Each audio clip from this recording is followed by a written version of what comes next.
Eran expertos y por eso nosotros vamos a hablar con un especialista en lo que tiene que ver con la tecnología para gobiernos, para resguardarnos todos en realidad. Nicolás Pstiga, a ver, quiero pronunciar bien tu nombre. Nico, ¿cómo estás? Buen día.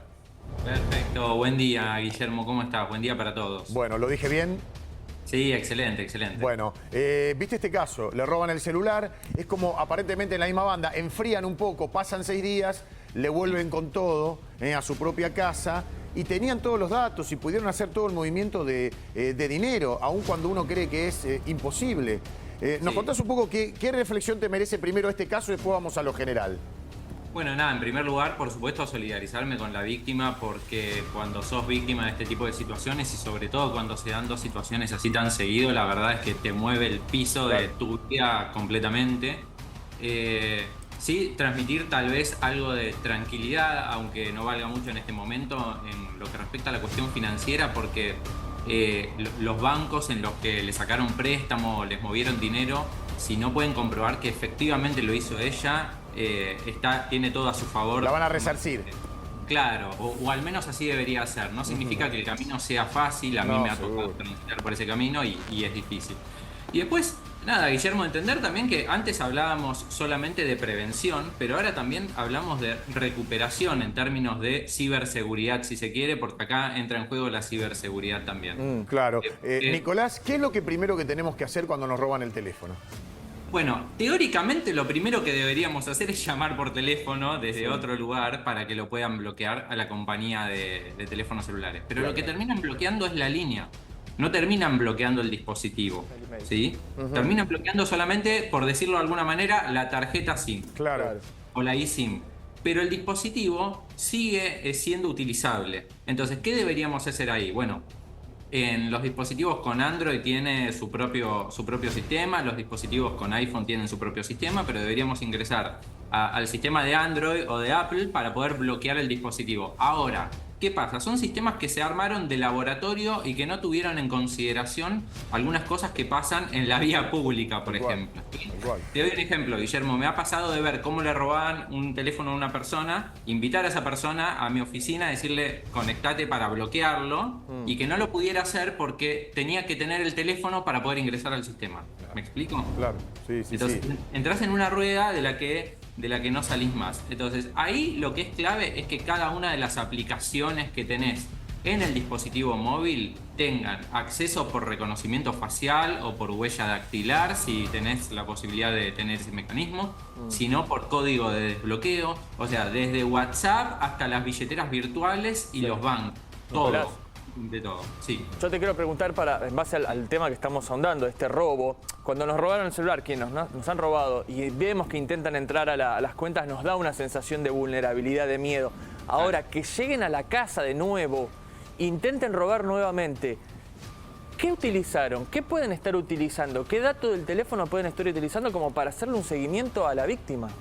Bueno, aparentemente estarían vinculadas estas dos situaciones que se dieron, no está confirmado, pero tranquilamente podrían estar vinculadas y, a ver, hoy seamos conscientes de algo, nuestra vida transcurre en el teléfono, con lo cual... Está todo en el teléfono, claro. Todo, claro, absolutamente. Hasta nuestro documento de identidad, está nuestra dirección, todo en las diferentes aplicaciones, por lo cual quien sabe o quien se da un poco de maña puede llegar a esos datos. Por eso hablo del bloqueo de las aplicaciones, que me parece súper relevante. Sí, por ejemplo, hoy para hacer una transferencia, la mayoría te pide que acerques tu cara al teléfono, los datos biométricos. Me parece que hay cuestiones de seguridad, ¿no? Que hacen que no te puedan sacar el dinero, pero sin embargo los delincuentes se las ingenian y de alguna manera, como fue en este caso. Lo han hecho, porque ellos cuando volvían ahí a su casa de la Horqueta, volvían de hacer un trámite bancario a razón de estos hechos que había ocurrido semanas atrás.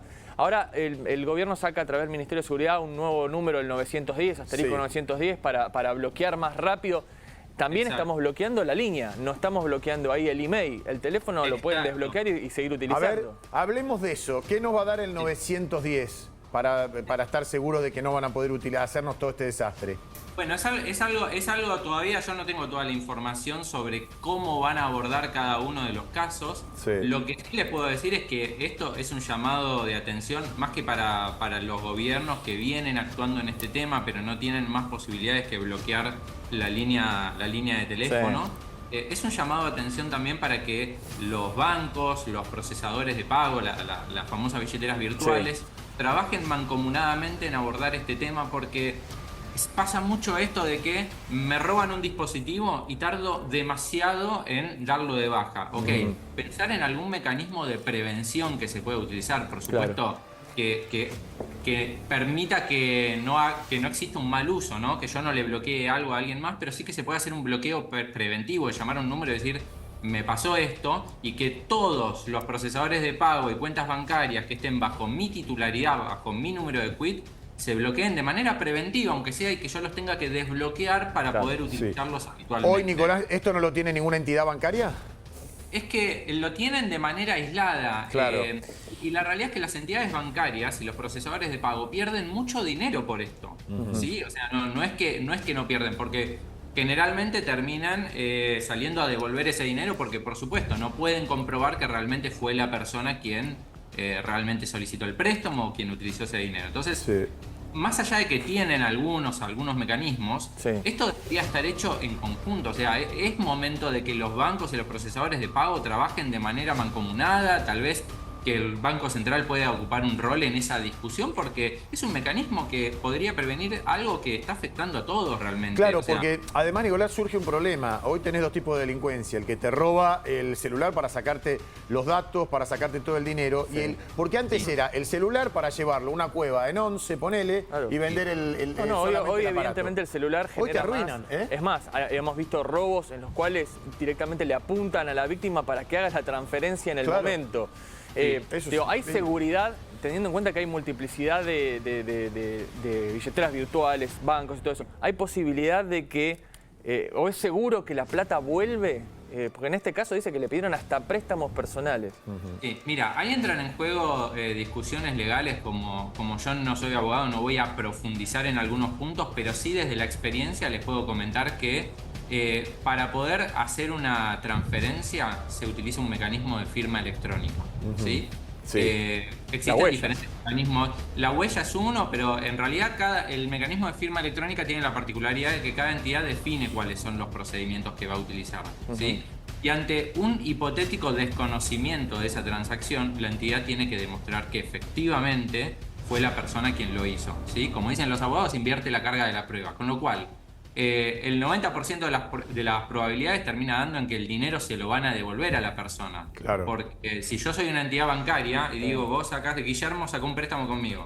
Guillermo dice: no, yo no saqué ningún préstamo. Tengo que demostrarlo yo. Claro. ¿La denuncia basta para eso? No. Ahí generalmente lo que termina pasando es que la denuncia termina siendo un factor que tienen en consideración a la hora de discutir estos temas. Pero acá además hay varios puntos. Primero está defensa del consumidor cuando no te responde la entidad bancaria. Después tenés mediaciones extrajudiciales que puedes hacer. Y después podés pasar al proceso judicial. Generalmente se resuelve todo antes, justamente porque se da esta situación. Pero ahora les comento algo. Si existiera un mecanismo para bloquear las cuentas bancarias de manera preventiva cuando fui víctima de algo, también se podrían bloquear de manera preventiva aquellas que reciben transacciones que son cuentas golondrinas que le robaron a alguien para poder llevarse el dinero de la víctima. Nicolás, ¿qué va más rápido, Guille? ¿Qué va más rápido? ¿El avance en el sentido de seguridad o en el avance en el sentido del hackeo? ¿Qué va más rápido? ¿Qué avanza más? Digamos, pues evidentemente a esta mujer le hackearon todo rápido. No, la delincuencia va más rápido porque además la ciberseguridad termina siendo aquel gasto prescindible que no lo tenés en cuenta hasta que te pasa algo o hasta que perdiste un montón de dinero. Así que siempre va más rápido la delincuencia y bueno, después obviamente entra en juego el Poder Judicial, porque el Poder Judicial debería contar con presupuesto, con capacitación, con formación, con herramientas para abordar estos casos. Y la cuestión burocrática, Guille, pues en este caso tenés dos investigaciones paralelas, lo que pasó en la Ciudad de Buenos Aires y lo que pasó en la provincia. Se agarra la cabeza la gente. Pero el otro día, Nicolás, estuvo el doctor Juan Pablo Fioribelo aquí y también nos dijo que la delincuencia va más adelante en cuanto a las armas que poseen. Digo, hoy es toda una verdadera lucha en distintos frentes. Ahora te pregunto, ¿no? El otro día leí una nota en donde hablaba de la cantidad de aparatos que hay por cada argentino y estábamos en el top 5. ¿Y qué es ese enamoramiento que tenemos los argentinos por el celular, por el uso tan habitual, por la cantidad de horas y además por el robo que hay récord de celulares, sobre todo en la zona del AMBA, ¿no? O en las grandes ciudades? No sé si llamarlo enamoramiento o adicción realmente. Sí, esa es la palabra, adicción. Sí, los últimos 15 años empezó a haber un cambio en nuestra sociedad y en nuestra cultura donde empezamos a ser dependientes de los dispositivos móviles.